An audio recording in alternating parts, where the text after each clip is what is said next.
Hey, Hey Ben, how are you? good. What's going on? Not much. How are things?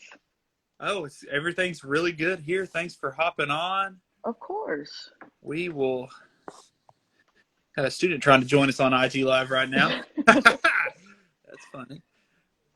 All right. Well, I appreciate you all so much for hopping on here, guys. Thanks, Chastity, for hopping on. It's another week of Instagram Live and trying to answer some FAFSA questions, provide some as much tips, have as many tips and as much encouragement as we can around this Tennessee Promise requirement. So we're going to spend the next 10 to 15 minutes or so with you guys answering your questions, providing insight around FAFSA and also the Tennessee Promise Scholarship. So very excited to be with you today. Chastity, my coworker from Memphis, is joining us today, who has so much FAFSA experience that she is the resident FAFSA expert, if you will. And I'm going to kick it over to her to let Chastity introduce herself, tell you a little bit about herself, and then we'll get into some FAFSA tips. So Okay. kick it on over to you. Awesome. So thanks for having me, Ben. My name is Chastity, and I am from Memphis, Tennessee. Graduated from White Station High School, go Spartans. Graduated from UT Martin. I'm currently the managing complete coach in our area, and that essentially means that I just help support students to encourage them to make it to graduation. What else? Oh, also, make sure you guys vote for John Morant to join the All-Star team for the West. He is dominating, and he needs our support. So go Grizz. If John Morant doesn't make the All Star, it's that there's a vendetta out against the Grizzlies. Yes. The Memphis Grizzlies need some respect from the rest of the league right now. So Don't yeah. disagree with that. I don't disagree with that. All right, so I want you to give me so you've got so much experience helping students file FAFSAs. You've seen just about every different avenue you can go down in terms of FAFSA filing. So I want you to give me and the audience your three best FAFSA tips. Three best FAFSA tips. Okay. Yeah. So if you are currently enrolled in college, please make sure that you use the FAFSA renew button. So if you created your username and password last year with your senior year with um, your parents should have a FAFSA ID. You should have a FAFSA ID. If you use that FAFSA renew button, it will automatically import information from your previous year's FAFSA to this new FAFSA, and that can save you a lot of time. Yeah, that's great. I think that's great advice. I was actually working with a student last week who was a second year student who is filing their FAFSA for the second time. It's a lot easier. It's a lot easier. Yeah, but there are a lot of students on here that will be filing for the first time. So I don't want you Okay. to forget that process is a two-step process. You have to create that FSA ID first, and then you file the 2022-2023 FAFSA. We've got Chastity Roberson with us from Tennessee Chief Staff joining us live on Instagram Live today. If you have any questions about FAFSA, be sure to put those in the chat, put those in the questions box. We will get to those. We've got two already in there. So some people are ahead of you. Yay. Get your questions in there. Awesome. Chastity, what's your second one? Second FAFSA tip. So my second FAFSA tip, if you're currently a high school senior and you have an older sibling that's currently in college, that means your older sibling already has created a username and password or a FAFSA ID for your parent. So if your parent doesn't remember that information, I would encourage you to follow up with that older sibling to retrieve that information, because you will be unable to create a separate username and password for your parent, especially if they already have one. Yeah, and if they worked with one of us, if your older sibling worked with one of us to file their FAFSA, we probably had them write that down or take a screenshot of it, put it in there. It's saved somewhere in their archives. Yeah. It'd be helpful if you can track it back down. Yeah, I was working with a student last night who is in her first year of college, and she has an older sibling that is a junior in college, and the student that I was working with didn't remember her parents' FAFSA ID information, so we just called the older sibling, and they texted that information right over, and we were able to quickly complete our FAFSA, Look at no that. problems. That's actually a really good idea. I never thought of that, but that's actually for those that are out there that have a sibling in the process. We've been doing this long enough now. You and I especially have been doing them for decades. Right, You got it out right, there. All right, yeah. third one. What's your last one? My last one is if you forget your FAFSA ID information, please do not lock yourself out of the system. Um, the FAFSA ID helpline number is useful. It is a useful tool to use, but it is a 1-800 number and you will be on hold. So if you do not remember your username and password, please complete the I forgot sequence.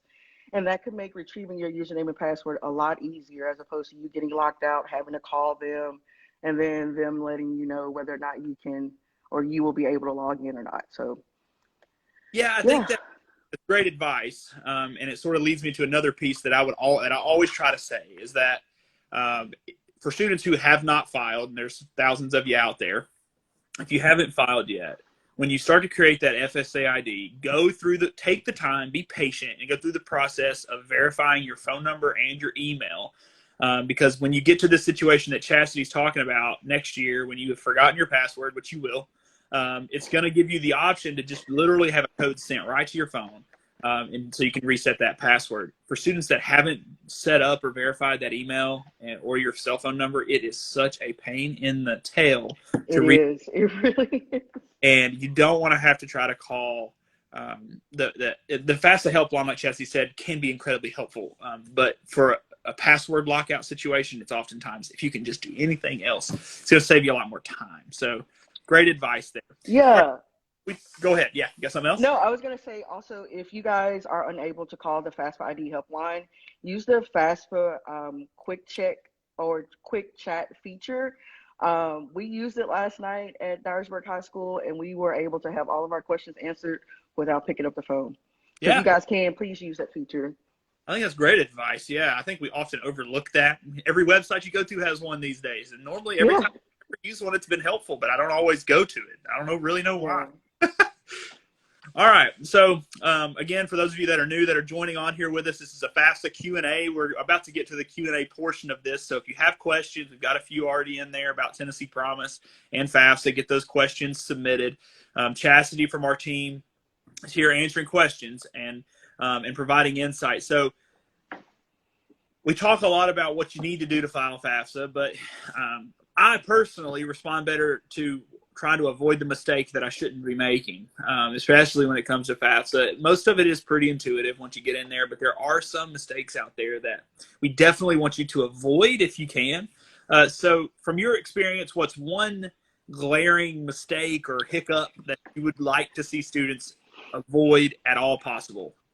Okay, putting the incorrect information on your FAFSA. Mm-hmm. If you are not sure about or 100% sure about your social security number, please ask your parent. Mm-hmm. If you are at a high school, you can ask your guidance counselor or anybody on the administrative staff. They will be able to verify your social security number.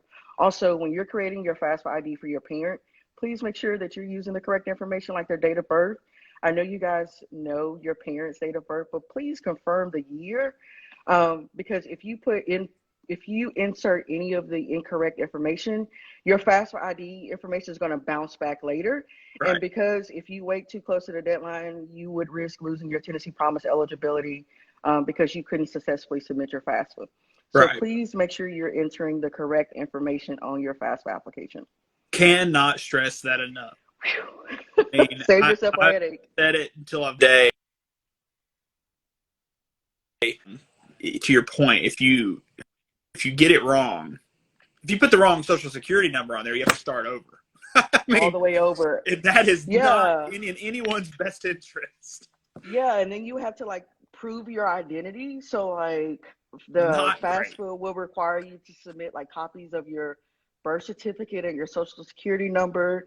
And you guys don't want to wait till the last minute to do any of this because you would risk losing your Tennessee Promise eligibility if you wait till the last minute. Yeah. All right. So thank you for providing that information. I think that's incredibly helpful. We're going to dig into some of these questions. We've got quite a few. Awesome. So let's just sort of, I think we can just sort of popcorn these back and forth. Let's see. We're going to start with this one, Holly. She asks, what if I feel like I filled out the FAFSA wrong?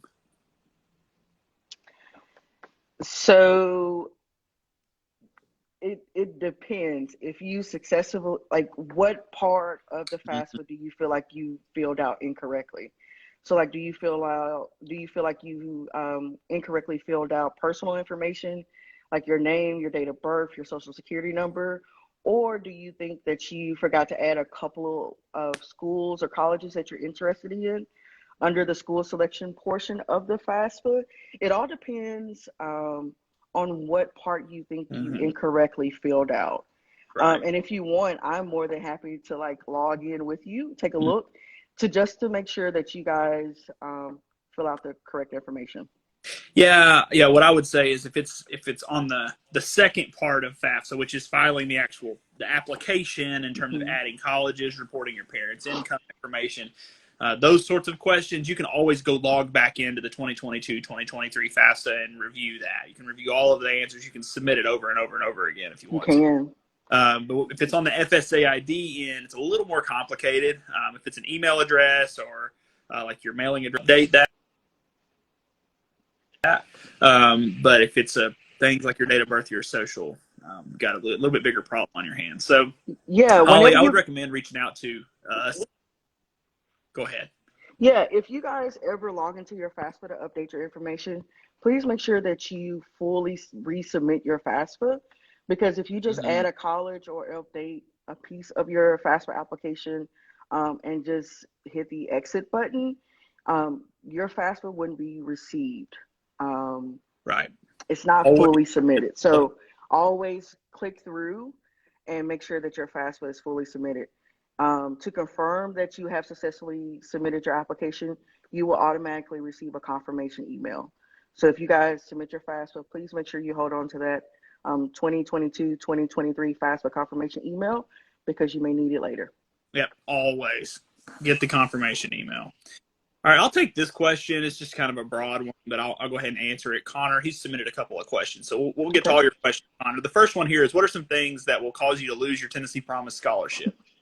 So that's kind of a big question. It's a little bit of a loaded question, Connor, but we'll go through that. So when it comes to the Tennessee Promise Scholarship, there are some requirements, obviously. That's the reason you get that 40-page handbook. It's the reason why we do a webinar. It's the reason why we send 6 million emails a year. We want to make sure that you're on track, right? And so when it comes to losing a scholarship eligibility, there are eligibility requirements and deadlines that go along with that. You have one coming right around the corner, February 1st. So for the class of 2022, if you're a student that's currently in high school, you have to watch your mandatory Tennessee Promise webinar by February 1st on Tennessee Achieves Connect. You have to file the 2022-2023 FAFSA, very specific, that one, by February 1st. You have to complete and submit 8 hours of community service by July 1st. You have to start college this fall at an eligible institution. And then once you're in college, you have to maintain full-time enrollment, you have to maintain consistent enrollment, meaning you can't take a semester off here or there. And you have to maintain a 2.0 GPA. And those are the kind of the basic general requirements of the Tennessee Promise Scholarship. So if you fail to do any of those things, you'll lose your Tennessee Promise eligibility. But I wouldn't worry too much about that. The big thing about the requirements is that we're going to remind you of those. One thing I will say about requirements is that if you get an email that says, Ben, you have not filed the 2022-2023 FAFSA, that's not just random. You are getting that email from us that's very specific to you about that requirement. So don't ignore it. Get that done as soon as you can. And then remember that deadline is hard and fast, and there are no extensions when it comes to the deadlines. True. Let's see. Okay, I'll let you take this one. Okay. Another question from Connor.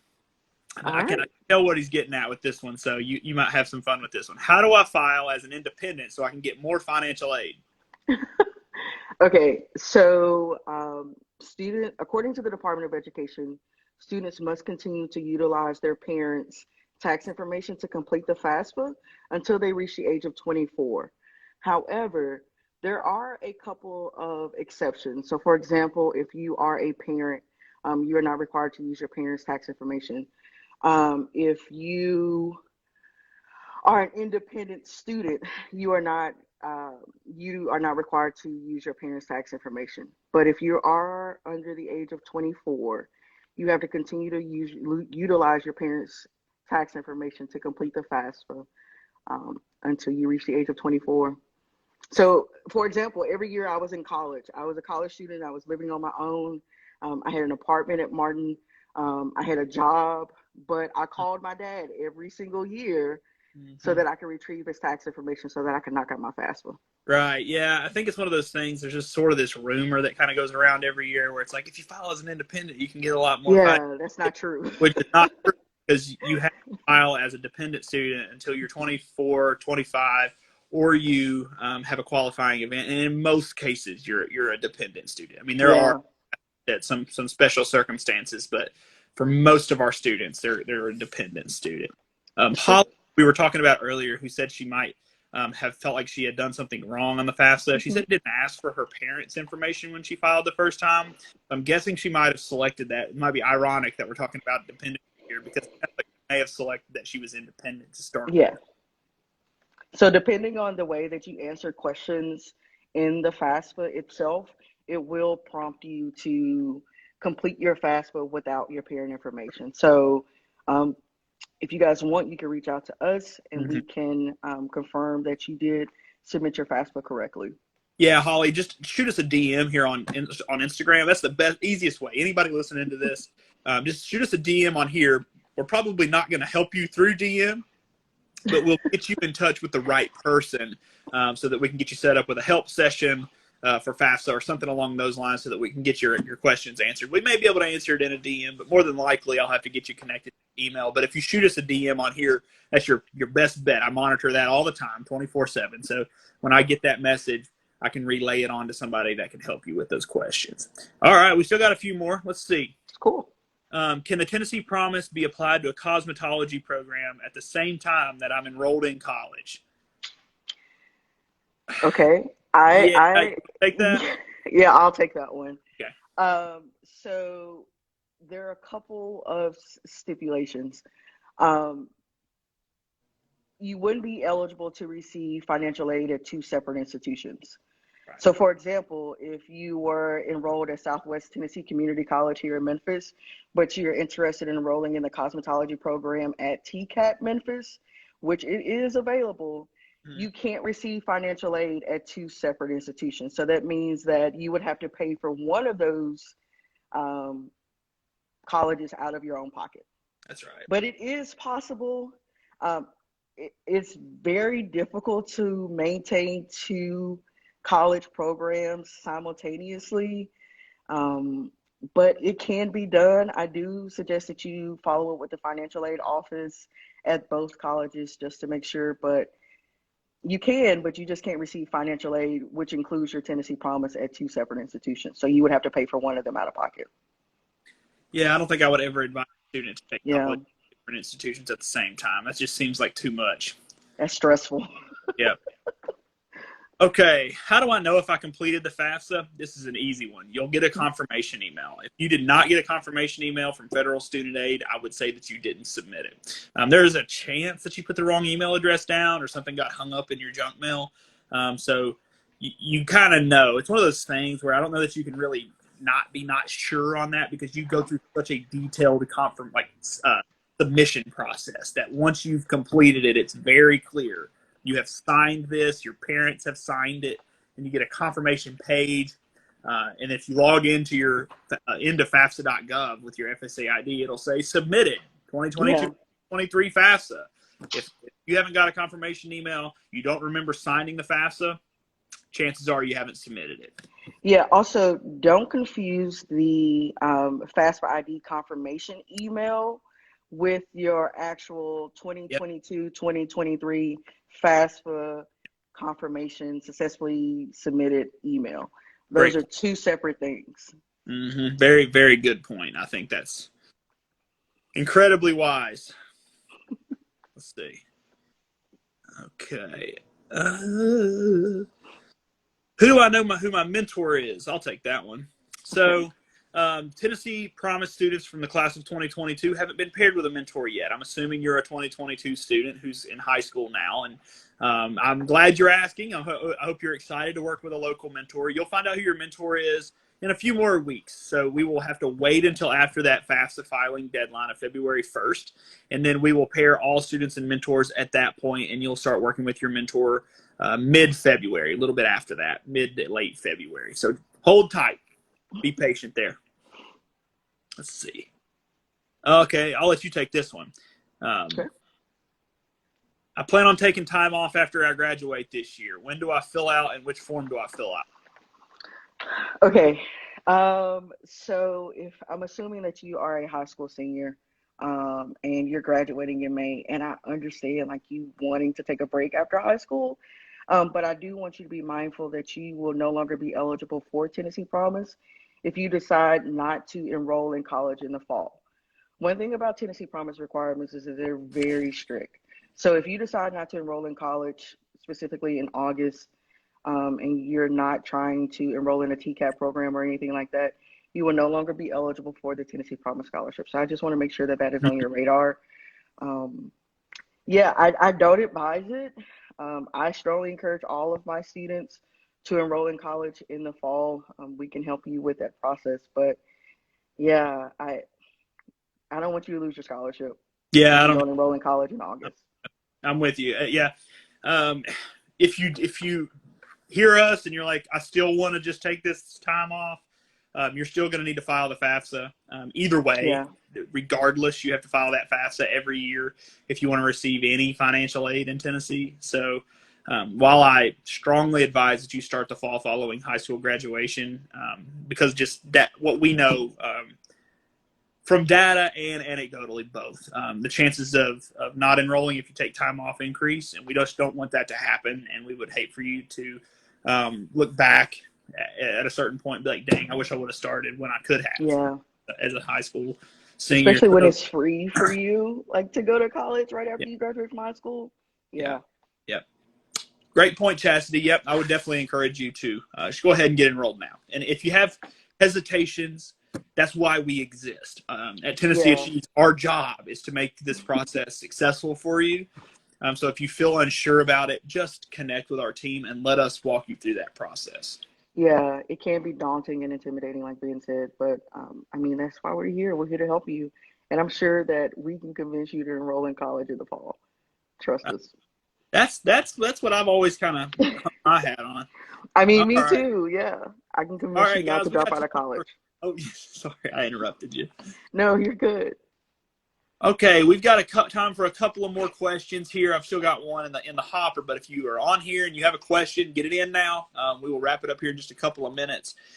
Here's one. It says, "Is it too late to put a different college from the one that I originally put in as I applied for the Tennessee Promise Scholarship?" You mean to take this one? Or you want to take it?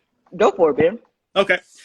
So when it comes to updating your college, there's a couple of things that you need to know. Number one is you've got two places where your college is stored. The first one is on your FAFSA, which you haven't alluded to here, but I do want to make a point that if you are updating your college or changing your college, if you did not list that institution on your FAFSA, then you need to log back into the 2022-2023 FAFSA and add it to your college list.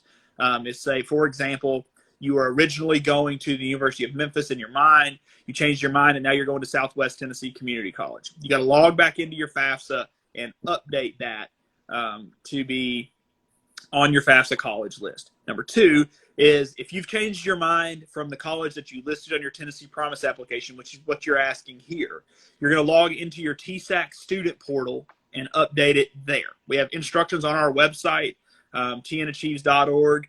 And if you go to the link in our bio here, I believe I have a link for it there. If not, I'll put one in there to take you to the change of institution instructions. But essentially, you're going to log into your TSAC portal.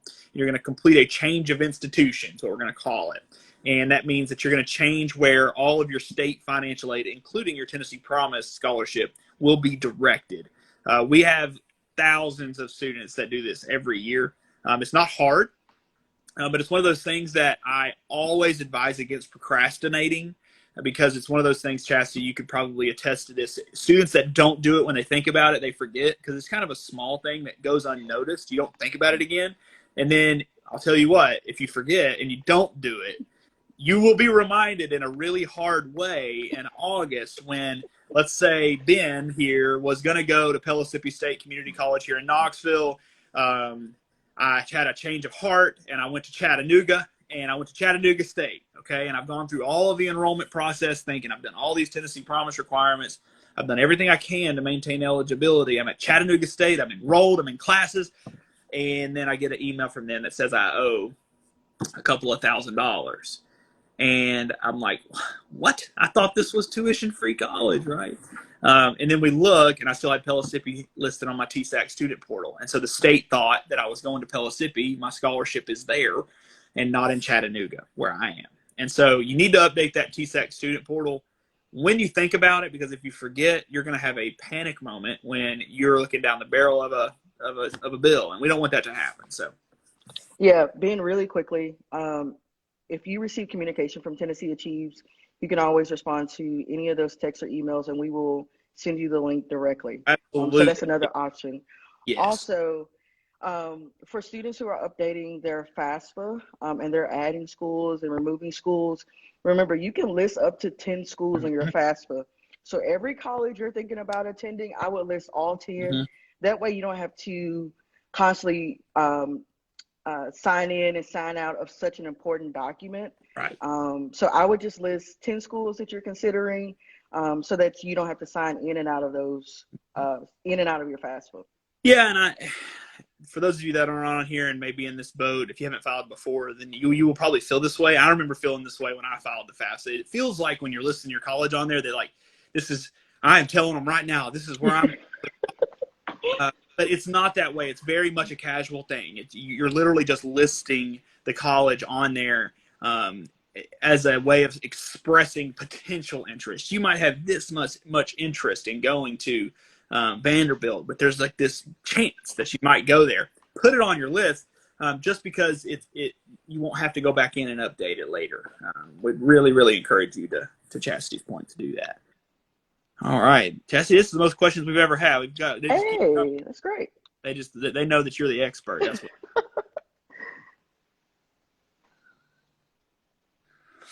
I'll let you answer this one because I think you probably have more experience here than I do.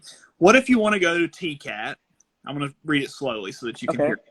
What if you want to go to a TCAT? This is Jocelyn, and want to go into the nursing program and don't have at least a 20 in every subject on the ACT? Is it most likely that you won't be accepted? So for many of the TCAT nursing programs, the LPN programs, you have to take an entrance test in order to be admitted. So I would encourage you to reach out to your local TCAT to see if you can receive like any study material, because you will have to take that entrance test before you can be admitted to the program. So there are some specific requirements. I would suggest reaching out to the college to see if there's any test prep available.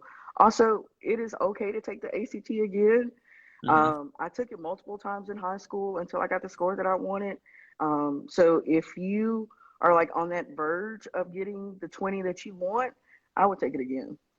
Yeah, that's good advice. The biggest thing when it comes to institutions is to just talk to them. They can tell you how competitive a program is. They can tell you if there's a waiting list. They can say, yes, we can make this kind of exception. No, we make no exceptions.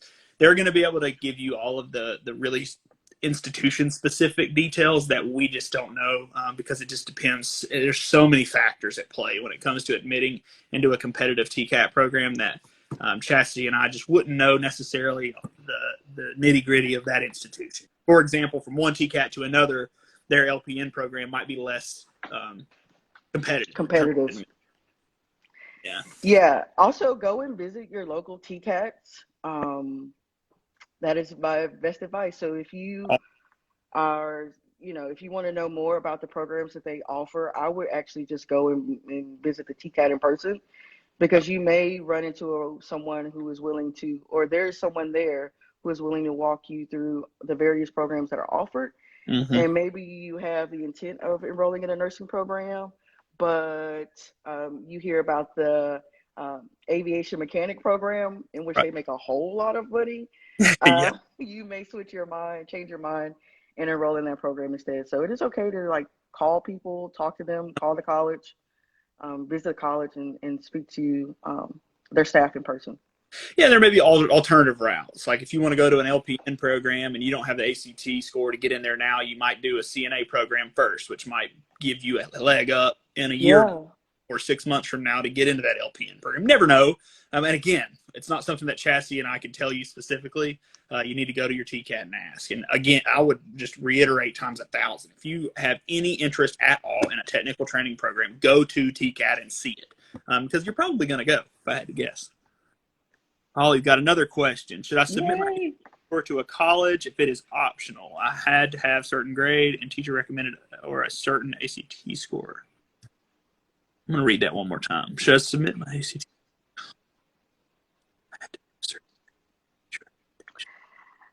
So me personally, I would still submit my ACT score because depending on the score itself, you could be eligible for institutional scholarships. Yeah, I think I don't think it's ever going to hurt you to send your ACT. Yeah, it's not going to hurt.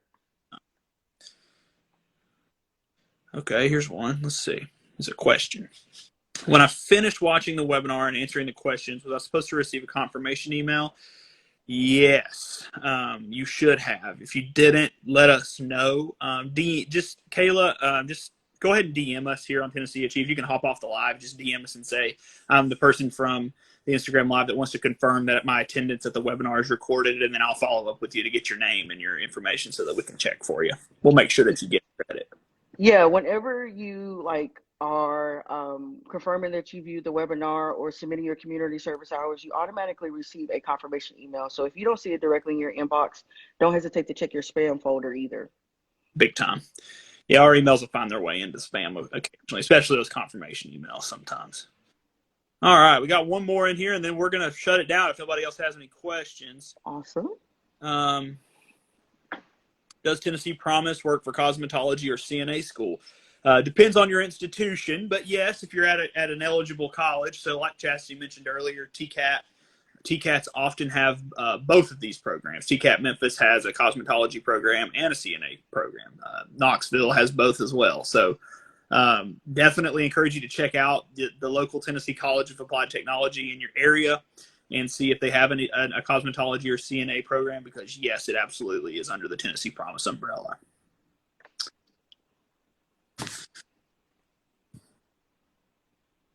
Andrea, so with your question, it depends on when you completed your FAFSA. So if you completed your FAFSA within the last 3 to 5 business days, it's going to take a little minute for it to process. Right. So as long as you have your confirmation email for the 2022-2023 FAFSA, hold on to it.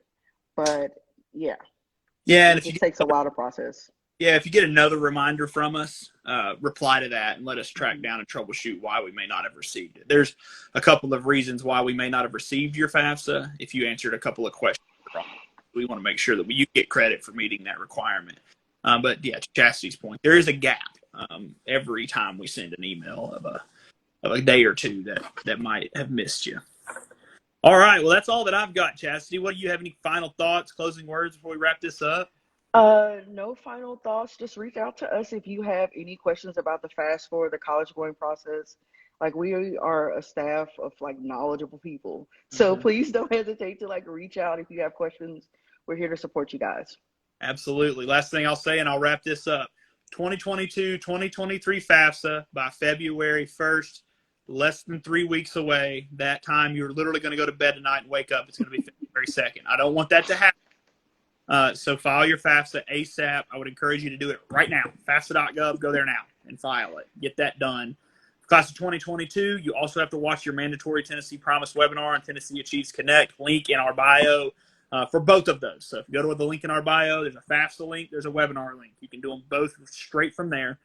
So if you have any questions, shoot us a message on here, reply to a Tennessee Achieves email or text, and we will help you.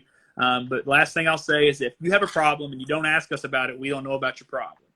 So please connect with us if you have any questions. Don't feel like you're going to ask a bad or a dumb question, because those don't exist in our world. They don't exist, yeah. we all questions. We would rather be double checking than not checking at all. So connect with our team. Let us help you. We appreciate you for hopping on another version of our Instagram Live. We'll be back next week to answer your questions. Thank you so much, Chasity. Yeah, of course. Thanks for having me, Ben. I appreciate it. See ya. Bye.